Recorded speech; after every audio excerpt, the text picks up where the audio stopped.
So the accessibility to the site on Jackson Street, accessible. The police looked at it from a transportation corridor, good east, west, and north-south traffic patterns, and in fairly close proximity to downtown.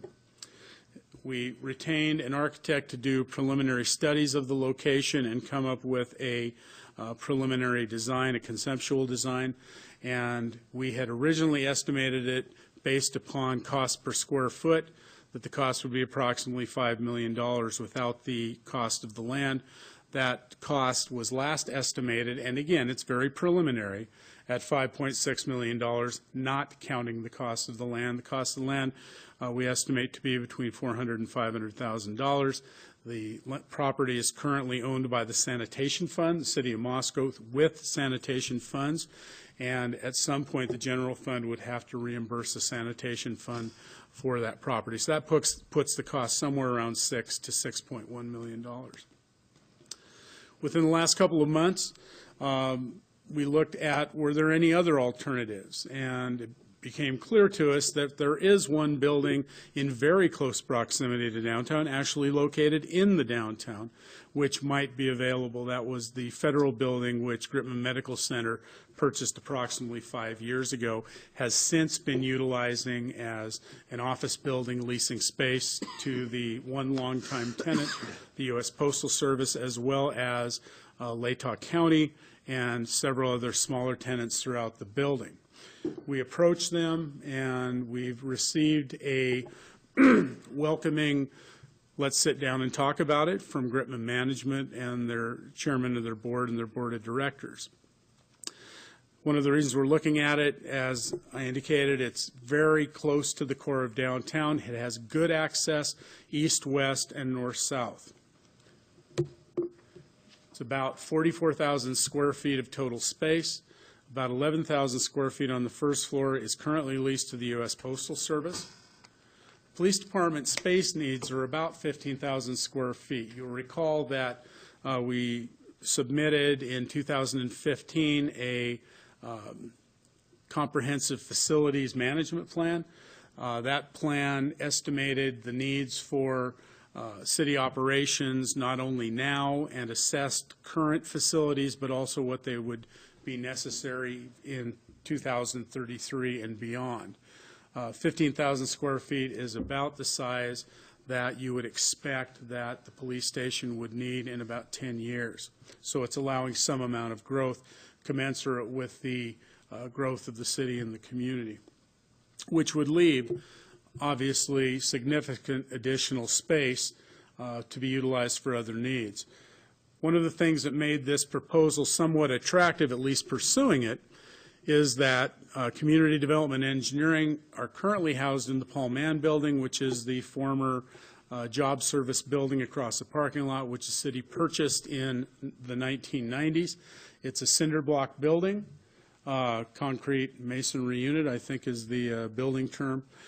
At any rate, it is, from a structural integrity standpoint, it's believed to be failing. The council just approved a study to be conducted on that facility within the last month, so that's being pursued now.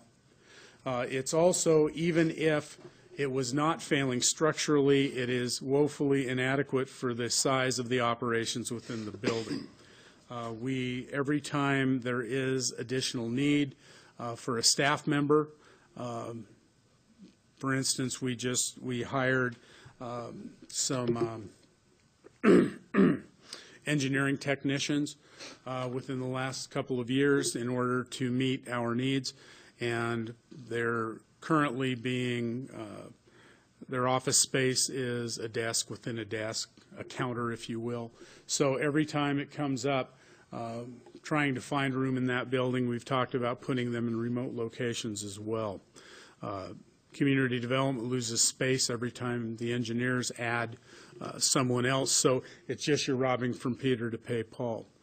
In addition, information systems has been temporarily located for the last 2 years in the Egan Youth Center, located at D in Mountain View.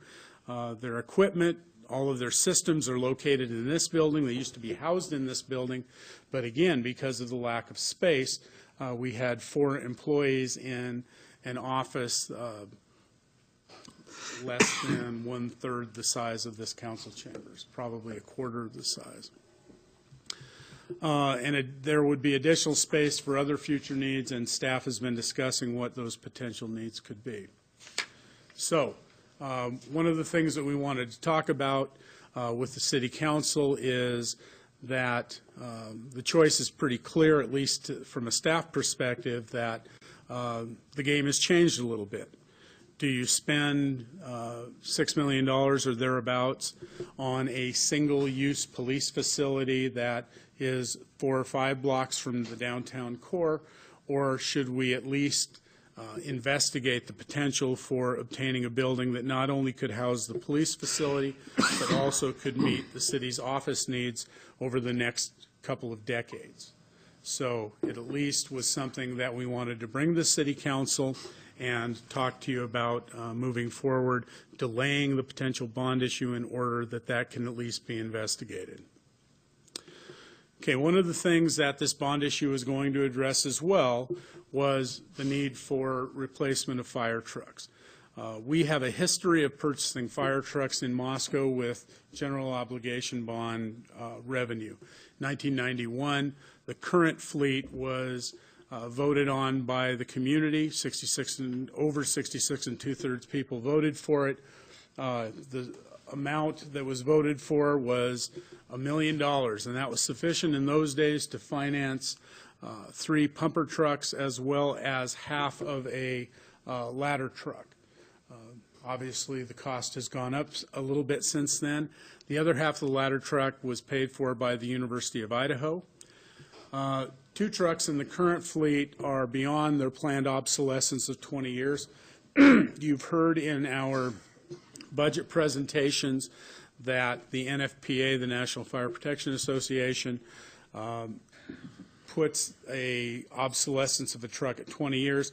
From a practical standpoint, 20 years is when they should be obsolesced anyway, as the model typically is no longer manufactured, and original parts will not be provided after that time, and you have to repair them with aftermarket parts.